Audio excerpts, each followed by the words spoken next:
बिस्मिल्लाहिर्रहमानिर्रहीम। अस्सलाम वालेकुम। इमाम जाफ़र सादिक अलैहिस्सलाम ने फरमाया, सूरह ज़िलज़ाल की तिलावत करते रहने से ना थको, क्योंकि जो शख्स अपनी सुन्नत नमाज़ों में इस सूरह की तिलावत करता है, अल्लाह ताला की कुदरत से वो कभी ज़िलज़ले की मुसीबत से दोचार नहीं होगा। रसूल पाक सल्लल्लाहु अलैहि वसल्लम ने फरमाया कि जो शख्स सूरह ज़िलज़ाल को पतली रोटी पर लिखे और रोटी चोर को खिलाए तो इसके हलक में निवाला अटक जाएगा।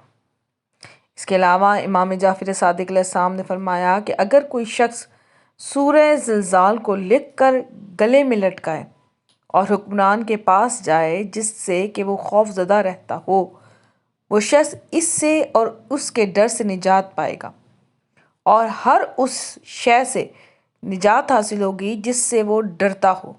और अगर इस सूरह को किसी नई प्लेट पर लिखकर लकवे का मरीज़ देखे तो अल्लाह के फजल व करम से लकवा ठीक हो जाएगा इंशाअल्लाह ताला।